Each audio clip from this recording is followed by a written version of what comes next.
Yang terhormat Bapak-Bapak, Ibu-Ibu, salam Pancasila. Pada hari Sabtu tanggal 17 Agustus tahun 2024, saya akan mengomentari Wakil Ketua Majelis Ulama Indonesia Anwar Abbas menuduh Israel mencaplok Palestina, apa tidak terbalik? Wakil Ketua Majelis Ulama Indonesia Anwar Abbas menuduh Israel mencaplok Palestina. Sepertinya Wakil Ketua Majelis Ulama Indonesia kurang mengerti sejarah daerah Palestina milik Israel. Untuk itu perlu diberikan informasi soal penguasaan tanah Kanaan oleh Israel dan perlu dijelaskan sejak perubahan nama tanah Kanaan menjadi Palestina.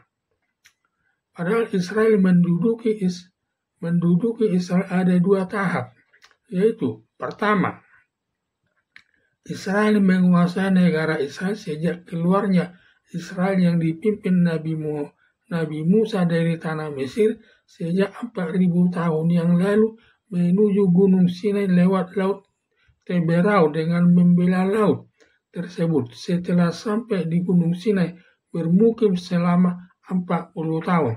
Setelah Musa meninggal yang dikebumikan di Bukit Sinai, dilanjutkan perjalanannya dengan menyeberang sungai menuju tanah Kanaan yang dipimpin Yosua. Selama menuju tanah Kanaan banyak masalah yang dihadapi berupa perang dengan masyarakat setempat. Setelah sampai di tanah Kanaan, menurut Alkitab Kristen, tanah Kanaan itu merupakan tanah pemberian Tuhan yang Maha Kuasa kepada orang Israel. Sejak saat itu tanah Kanaan belum ada menghuni daerah tersebut. Lalu Daud mendirikan kerajaannya di Yerusalem tersebut.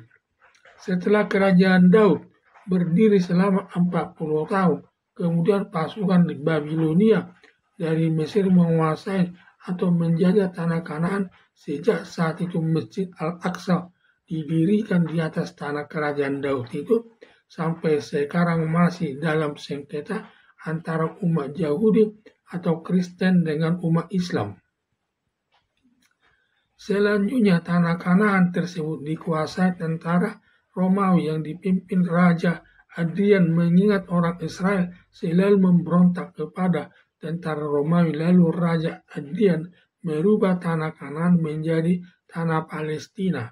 Sejak saat itu juga orang Israel keluar dari penguasaan tentara Romawi. Hadrian yang diperlakukan tentara Romawi sangat kejam. Lalu orang Israel keluar dari Israel yang tersebar di daerah Eropa, Rusia, Amerika Serikat. Seluruhnya ada sekitar 15 juta orang Israel diaspora. Kemudian setelah raja tentara Romawi, tanah Palestina berganti-ganti raja dari umat muslim menguasai atau menjajah daerah Palestina. Salah satunya adalah Raja Umayyad dari kerajaan Turki.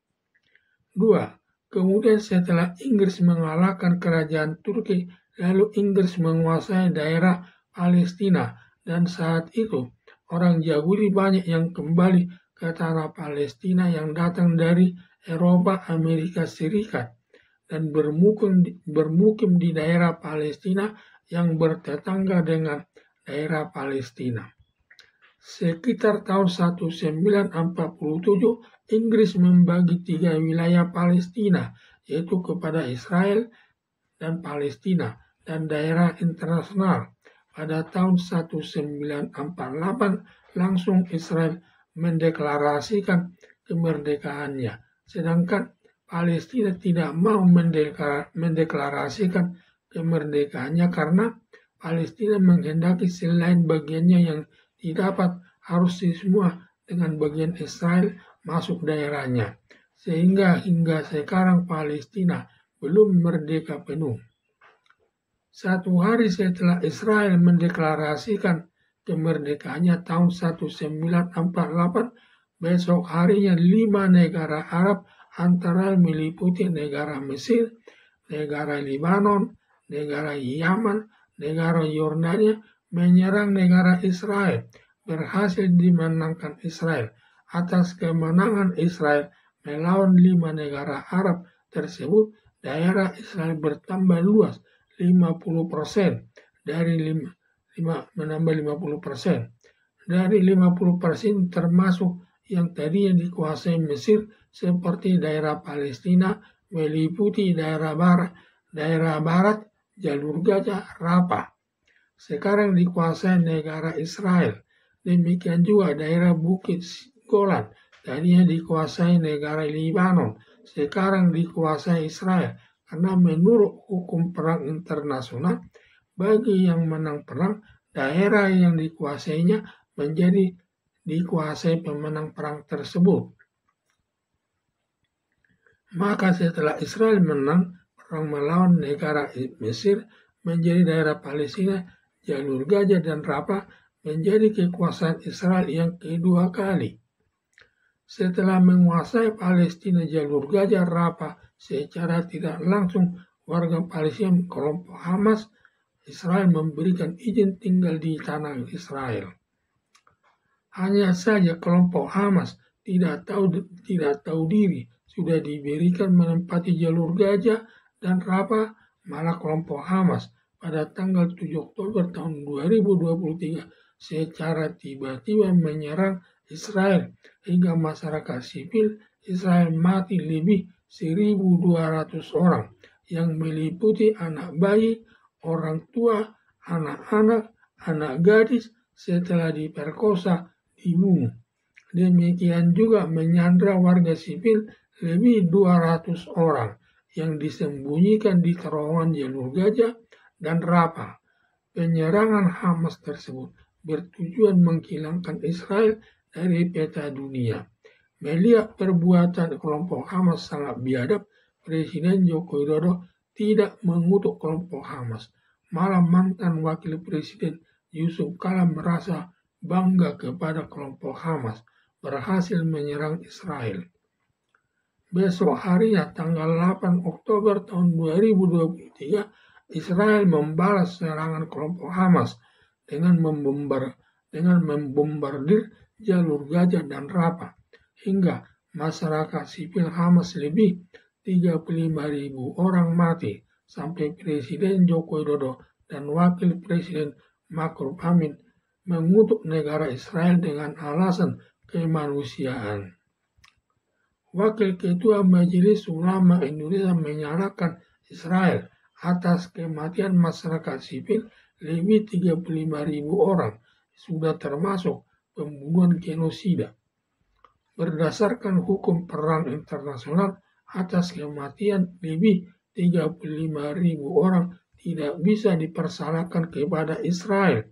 Karena sebelum menyerang atau membombardir jalur Gaza dan Rafah sudah memberi peringatan lebih 2 minggu lewat penyebaran surat dari udara dan peringatan lewat loudspeaker yang keras agar masyarakat sipil keluar dari jalur Gaza dan Rafah agar meninggalkan rumahnya dan mengungsi ke tempat yang lain.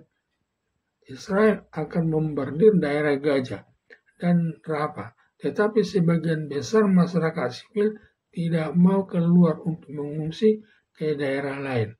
Ketika waktu peringatan sudah batas waktunya habis, lalu Israel membombardir jalur Gaza dan Rafah. Akibat serpihan ledakan bom tersebut mengenai masyarakat sipil hingga tewas lebih 35.000 orang selama 10 bulan sejak tanggal 28 Oktober tahun 2023. Sejak tanggal 8 Oktober 2023 sampai bulan Juli tahun 2024 dan kematian masyarakat sipil Hamas sebanyak 35.000 orang. Tidak bisa menyalahkan Israel karena sudah memberi peringatan sebelumnya agar mengungsi ke tempat lain, tetapi tidak mau berakibat kena serpihan bom tersebut yang merupakan kesalahan pihak korban tersebut. Karena Israel sudah sesuai hukum perang internasional, yaitu sebelum menyerang memberikan peringatan kepada masyarakat sipil keluar dari daerah perang tersebut. Tidak boleh membunuh masyarakat sipil yang tidak bersenjata. Hanya boleh membunuh militer atau masyarakat garis keras yang dipersenjatai, seperti kelompok Hamas. Justru kelompok Hamas yang melanggar hukum perang internasional, yaitu pertama, menyerang secara tiba-tiba Israel tanpa ada pemberitahuan sebelumnya. Kedua, membunuh masyarakat sipil Israel, lebih 1.200 orang yang tidak bersenjata. Tuduhan Wakil Ketua Majelis Ulama Indonesia Anwar Abbas tidak benar menyatakan Israel mencaplok Palestina. Justru kelompok Hamas Palestina yang ingin mencaplok jalur Gaza dan Rafah Palestina dari tangan Israel. Demikian juga kematian lebih 35.000 orang bukan kesalahan Israel karena sudah sesuai dengan hukum perang internasional. Justru yang salah, kelompok Hamas menyerang tiba-tiba dan membunuh masyarakat sipil Israel yang melanggar hukum perang internasional. Harapan saya, Wakil Ketua Majelis Ulama Indonesia Anwar Abbas jangan asal menuduh dan belajar dulu sejarah Israel menguasai tanah Kanaan yang sudah dirubah namanya jadi daerah Palestina, serta mempelajari mengenai hukum perang internasional. Dengan demikian, jangan asal ngomong menanggapi masalah Israel agar masyarakat tidak terbawa emosi yang tidak baik kepada Israel, padahal justru Israel yang benar. Sekian dan terima kasih.